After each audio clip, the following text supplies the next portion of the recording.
तेबे आपण जदि जियो एयरटेल बीएसएनएल और वीआई सिम क्यू व्यवहार करछंती तेबे आपण मानन पय आसी बड़ खुशी खबर। तेबे या को नै ट्राई आनिला नुवा नियम। तेबे telecom regulatory authority of India जाकी ट्राई सिम कार्ड रो एक्टिवेशन संपर्क रे किछि नुवा नियम प्रदान करछि। ए नुवा नियम अनुसार जदि जने ग्राहक निर्दिष्ट समय मध्य नंबर रिचार्ज न करंती तेबे से नंबर बंद होई पारे एवं अन्य ग्राहक को अलर्ट होई पारे। तेबे एही नियम जियो एयरटेल वीआई एवं बीएसएनएल पय बाध्यतामूलक अटे। तेबे जियो सिम बिना रिचार्ज प्लान ने 90 दिन पर्यंत एक्टिव रहउछि किंतु प्लान शेष होय परे इनकमिंग कॉलिंग एक मास बा किछि दिन परे बंद होई पारे। जदि आपन को 90 दिन बा ताडरो अधिक समय रिचार्ज न करंती तबे आपन को नंबर अन्य को अलर्ट होई पारे। अन्यबटे एयरटेल सिम मध्ये बिना रिचार्ज रे 90 दिन पर्यंत एक्टिव रहउछि। या परे कंपनी 15 दिन रो ग्रेस पीरियड होई थाए।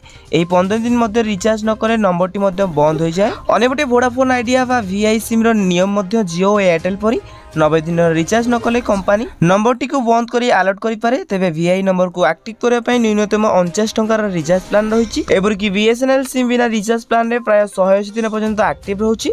तेबे सरकारी कंपनी जियो एयरटेल और वीआई रो तुलना रे अधिक सुविधा प्रदान करूछि बीएसएनएल। तेबे एडा थिला ट्राई रो नुवा नियम। तेबे आपण माने आको ए भली वीडियो देखिया पय हम चैनल को सब्सक्राइब करी पाखरा स्था बेल आइकन कॉल बटन रे सेट करे सहित वीडियो हेल्पफुल होइतिले नियति भाबे वीडियो को लाइक करी डिस्क्रिप्शन रे टेलीग्राम चैनल रो लिंक अछि जाय कि आपण माने जनि जानतु।